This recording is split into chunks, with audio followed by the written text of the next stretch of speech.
Hello, good afternoon to you. Welcome back to the MIP Alumni Association conference. I hope you had a good lunch. We have a fantastic lineup of guests for the afternoon session. A total of 4 panels are planned, and we expect the same kind of expertise and insights in the world of football management that we had in our morning sessions. To kick it all off, we are going to have a one-on-one conversation with one of the entrepreneurs with a more impressive and fast rise to the top in the world of football and beyond. We are going to talk about leadership and what makes a great leader with the help of Andrea Radrizzani. Now, it would take me a while to describe all of Andrea's career achievements, so I'm going to focus on the ones that are the most known, especially in the football industry, since we are with a football audience, and that is, of course, being the owner and chairman of Leeds United and being the man who brought the club back to the Premier League after a long hiatus through his investment platform, Azer Ventures, which he formed in 2015, a group which specializes in sports media and entertainment. Andrea took over Leeds in January of 2017, and since May of that year had ultimate responsibility and ownership of the club, and celebrated the return to the Premier League at the start of the season. And Andrea also celebrated a big win this weekend over Manchester City. So I'll start out our conversation by congratulating you for that, and I'm sure you got messages from all over the world after that famous victory at the Etihad, right? Yes, definitely. Yes, I receive messages like probably more than my wedding from everywhere. Really, Indonesia, Japan, Brazil, Russia, everywhere. It was. I mean, to be honest, it was even surprising for me. Just count like 3 points, but it was something special. Andrea, there's so much to talk about regarding leadership because you started in your 20s managing your own businesses, and you've gone from success to success, and let's get stuck into it. In your opinion, what makes a great leader? But well, what I learned in my experience in my life is that a leader has to be someone recognized. This leadership is recognized by others, by the colleagues, by the different stakeholders he has a relationship with in everyday life, and particularly by the team that he leads. So mainly is to become a leader. I think you need to set the example, and the example need to be shown every day with hard work. And in my opinion, in my case, the leadership has always been in a kind of horizontal structure where we work as a team, reaching the objective. And then naturally you become recognized as a leader because you drive the others to the success. So I guess that leads perfectly into my next question, which is, how would you describe yourself as a leader? And have you gone through different phases of leadership as you pick up more know-how and experience? Yeah, obviously, when you are young, you can show your leadership by, as I said, by facts, by becoming proactive and showing your example every day. But at the end, it was also maturing and flourishing the leadership with achievement. So I think the self-esteem and achievement also are part of a viral circle that creates more leadership in yourself, and then continue to grow over the time and over the more achievement you do. So I think and to make this happening, obviously it's not like easy, as I say, it takes a lot of belief, a lot of faith, and a lot of hard work. And particularly, I think it's important to be honest and be clear to everyone, because as I said, the leadership is given by the others. So to give to become a leader, also you need to get their trust, and the trust is done something that you earn with results, giving before to ask, and then with being coherent in everything between what you say and what you actually do. So it seems easy, but at the end, every day we are in a lot of activities that can compromise and can make it very difficult to keep the coherence between your words and your facts.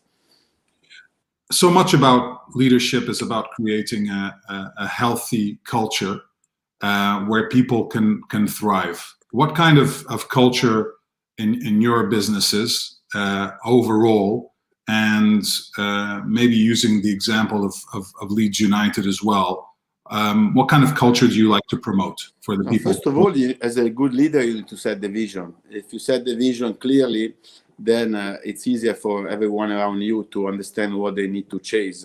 And then you need to help them to chase this vision for the difficulties over the time that everyone can face, and work together as a team. We help everybody to feeling also that they belong to a bigger picture and they belong to the vision.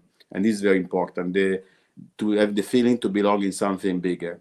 And then in my particular experience, all my businesses are also characterized by the fact that we position ourselves often as an outsider and as a challenger, and that require innovation and a brave approach in different circumstances. I mean, I can say that with the experience of collaborating in 11 sports in Portugal, innovation and disruption are two of the qualities that your leadership style kind of brings to the table. When you took over Leeds in 2017, how did you explain the vision that you had for the club, and how did you start on that path to making people believe that it was possible? Yeah, as I said, facts that confirm the words you say every day, every week, every month are the only way to build your leadership and get everybody to follow your vision. When I arrived in Leeds, I found a team that was a club that was really in a way in a spirit crisis. So everybody was feeling passive, and after many years of championship, they couldn't see the light. So the first thing I wanted to do is to set the values of the club. So we started our journey setting the 5 words that need to represent the club and need to drive us in everyday life, which are ambition, pride, family, graft, which means hard working, and commitment, and and innovation. So these 5 words, these values have been central to our activities, in every time of my life in Leeds United. So we started then to follow this strategy and this vision with real action, like investing in buying the stadium was the first one that could set an important message to the stakeholder, fans, but also internally within management and everybody, all the other 200 people working for Leeds United. So giving these strong action and messages help the vision to become more real over the time. And then obviously this new culture has to be embraced by the coach, Marcelo Bielsa, first, and the team, the captain, and all the players later on. So I think what we have achieved over this time in Leeds is that we could change the culture of the team and the club itself. And this was probably the biggest objective, that only through that cultural change we could achieve then success on the pitch. I wanted to ask you about the transition of building a successful business in the sports media rights industry like you did, and then applying that to a football club, and what you had to change or adapt in order to work, and in the way that you communicated as well, because football is such an emotional and passionate environment. How difficult was it for you to make people think in a more strategic way and not bounce between the happiness and frustration of a victory or a defeat on a weekend? Yeah, luckily I made some few mistakes in the first year, so I could learn from, and then he helped me to change quickly and to become a little bit more detached. And very important for a leader is to be able to delegate. So when you choose the right people, you can delegate. You can still check on their job without being invasive, and you give trust. Then reinforce your leadership and allow you to. At the end, we are all limited by 24 hours. So the only way to grow your culture in the club and change the culture is to pass this for the people and the manager that you trust. This is good for the chief executive, the football director, and the coach as well, the captain. I remember and talking about leadership when Liam Cooper started his first experience as a captain. I could see that he wasn't ready, but after a few talks and some time and some experience and ups and downs, then he became a fantastic leader, and everybody recognized him in the locker room, but not in the locker room, in the entire club.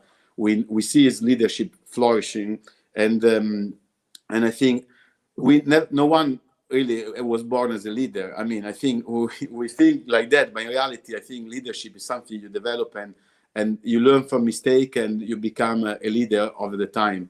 It's not one day. So it's a process to become a leader. And then very important, as I said before, is to be able to delegate. I think no one can become a leader if they are worried about to give up their and they are control freak. So you need to leave the other people to manage the responsibility and trust them. If you don't do that, you'll never be a leader, or you will be a very limited leader on your little garden, your space. So we have in our group, we have probably over more than 10 businesses, and most of them we control them. So it's impossible to do it if you don't delegate, you don't trust people. You were a business executive in your 20s, a business owner in your 30s, investment group and club owner in your 40s. Has it been challenging for you many times being the youngest leader in the room? No, in that sense, no. I think, first of all, to answer your point, I will not continue. I will not go in politics, don't worry. No, beside that, no, I think, no, the age I don't think was a discrimination point, but sometimes building my career overseas has been a way to succeed quicker than maybe if I would have stayed in Italy all my life, but also at the same time, being from another culture gave me more challenge to go over, particularly even entering in the English football. Obviously, it's not easy and the fact that I lived for many years internationally and in Asia for many years helped me to understand that I need to hold on and keep in my space, respect everybody, respect the culture, and then gradually I can have a voice. So I try to don't be invasive and respect everybody in their own country and in their own league. And then with trust, with time, I can gain position to say my word. I'm never shy to say that, but I think in the institution I respect a lot the position and the hierarchy that I find.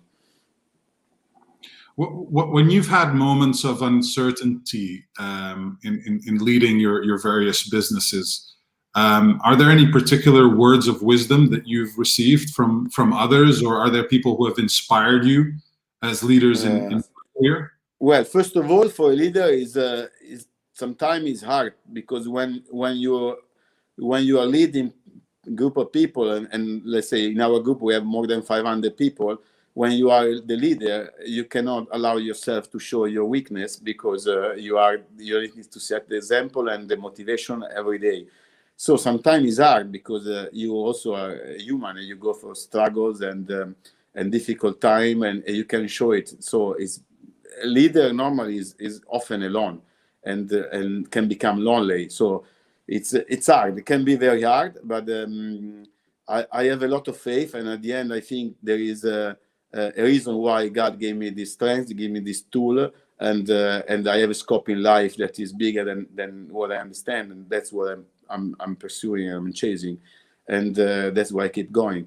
And also I think it's a fantastic satisfaction to see your people grow, to give a job, to help families. So I think as an entrepreneur you have this social responsibility, and also as a club owner and a club chairman, I felt something that I could never believe that could be so deep when we achieved the promotion. I mean, there is no. Honestly, I approach Leeds United as a business, as a project, as I do as entrepreneur. But when I achieved that fantastic goal to be promoted, I could see everything except the business of this side. I saw only the happiness of the people we can impact on many people's life, and for what this means for many people.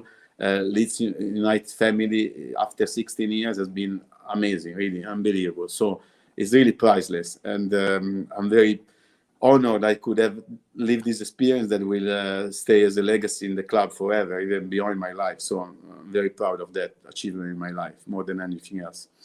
And then, sorry, I forgot maybe part of your question. No, I just also asked if there were particular leaders who inspire you or that you look up to. Yeah. No, I've seen many leaders that I don't have one in particular, but I pick from different fields. If I look at football, really on the pitch, I love the leadership of coaches like Marcelo Bielsa and Pep that inspire for the ideas of their football. But also I love the leadership of Mourinho or Conte, that they inspire for motivation on every day and focus on the objective. This is also very important. And it's something I use a lot in my business. I try to keep everybody really focused on the objective step by step. And then also in terms of football management, I love the job done by David Dean and Arsene Wenger in the Arsenal Invincible. I think is fantastic what they achieved together as a couple, I mean, business couple between manager and director of the club and chairman. And then in overall, I think in the latest decades, probably Bill Gates is someone that really impressed me in terms of what he could do on business and then philanthropy and social impact. Okay, let's be pragmatic, Andrea. If let's say tomorrow I win Euro Millions, and I would want to take over a club, and one day I dream of making that happen. Maybe if I win the Euro Millions, but and I give you a call and we set up a Zoom meeting, and I say, Andrea, what is the one or two things I need to know when I am taking over running a club? What are two things that I need to have my eyes open for and I need to focus on for those first steps, as someone who did that with Leeds United recently? First, you need to understand where you land. So understand the club, talk to people at any level. And I remember in the first meeting I had about the values of the club, I invited a young teenager, 17 years old, huge Leeds United fan. And since that time, he's still working now with the club, taking care of the social media. So, I mean, the relationship with the club, employees, fans, community, city is very important. So you need to understand where you're landing. And once you have done that, then you need to set the values and what is your objective in terms of cultural change or from what you found. Okay. And then a lot of money to buy players. You have been an innovator throughout your career, both in the sports media rights businesses that you've owned now with Acer and the group, obviously, including 11 Sports, Neo Studios, and with Leeds. When it comes to innovation, what is the role of a leader in convincing people that whatever you're trying to change is the right way to go? And if nothing has been done before in that particular area of business, how do you make them believe that it's possible? Yeah, it's something I still struggle sometimes. I mean, it takes a lot of time to explain and show the vision, and sometimes still could happen that where you are not present continuously, that maybe the execution is not reflecting your aspiration and in terms of timeline particularly. But I think to convince that you are right on the vision normally is quite natural, because the people that is around you normally believe in you. And as I said before, so your achievement normally set the standard and then make the next step easier. But still, even now, even though normally my management follow the vision, still I need to chase sometime about innovation, because normally there are different people, and someone is always very defensive and look at today rather than tomorrow. As a person myself, I'm always actually tend to project myself in the future in everything I'm doing. So it's not easy to find the right compromise, and sometimes my vision is often too early, so it's good to wait a little. So there is not really a rule, but it's a compromise. It's a lot of dialogue and communication. We've been talking here throughout the day. As you know, the MIP is an executive master for international players, a program which UEFA created, where a series of former players are gaining skills to making a transition into the football administration and management roles. For you, what is the importance of having football players taking that step and being able to continue to be present in the game in relevant positions after experiencing it at grassroots and pitch level? Firstly, I'm glad to be here, and I'm very pleased for the invitation, because I love to have the opportunity to share my experience and my thoughts to a student, particularly ex-player or professional approaching a new challenge in their life. I think initiatives like these are really welcome and need to be. We need to multiply these initiatives, and the entire sports movement should give back more to athletes and sports athletes, not only footballers, to have a foundation, and a solid foundation to have a second life after their career, because sometimes sports career is very short, as everybody know, and they don't have the time, the focus to learn something else during that. It's only few of them they are able to do it. So I think it's a duty for the entire environment, the organization, like UEFA is doing, FIFA and many other, even clubs, to become proactive and help the second life and the next, give them a second chance to learn and to have an education. I think, first of all, I believe the sports athletes, they have an advantage from many other people, because they have already an attitude to work hard and to sacrifice, and they have a mental attitude to work very, very hard to achieve something. So there is already a very similar to a business career. So then it's only about to get the education in each field and what they like, and follow their passion. And to do that, they need to open their mind to learn and understand what's the passion it is. So it's something very important, because also nowadays footballers, normally sports celebrity, they earn a lot, and many other, they cannot make it, and so they stop their career and they don't have a second life, and don't have even the education. So I think it's something that we need to structure and do more for them. Okay, and we have already seen various players take on leadership roles, whether it's Edwin van der Sar at Ajax, or obviously Bayern Munich example with Karl-Heinz Rummenigge, Uli Hoeneß, Salih Hamidzic as well. At Arsenal, you have Edu, and these are just some of the examples.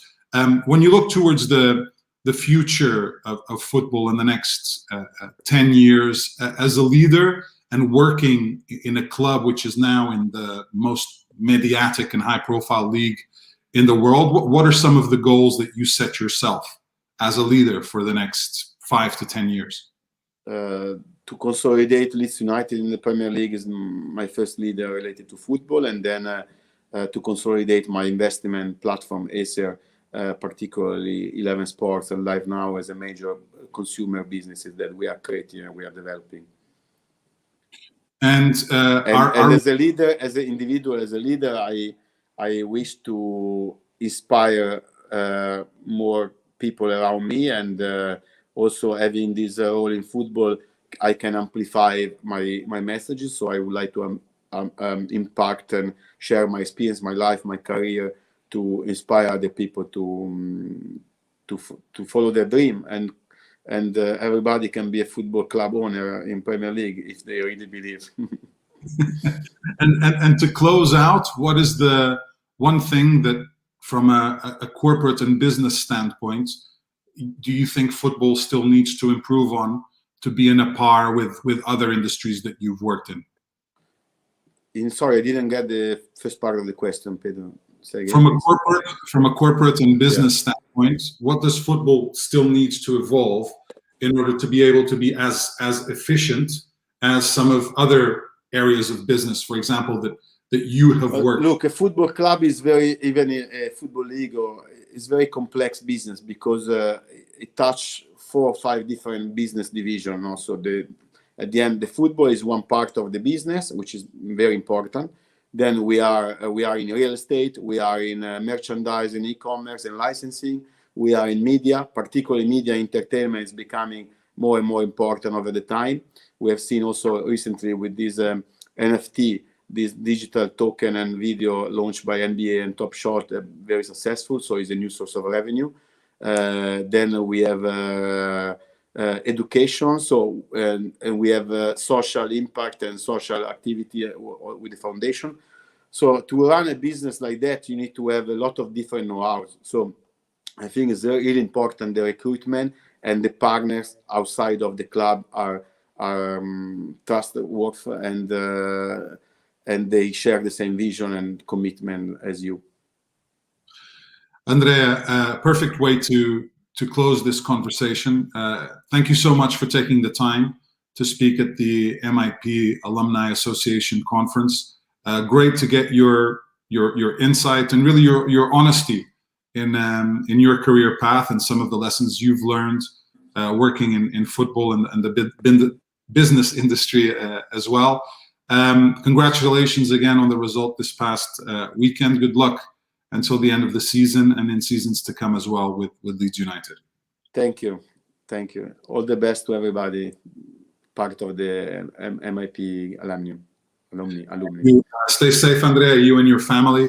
Again, an absolute pleasure to get the contribution of Andrea Radrizzani as part of the conference. We talked about what makes a great leader, and I think Andrea was pretty clear in giving concrete examples in processes he went through when he took over at Leeds United, what he learned in other industries, and how he was able to translate them into the football landscape as well, as he continues to rebuild a club which just this return to the Premier League after long absence. But we're just getting started in this afternoon session of the conference.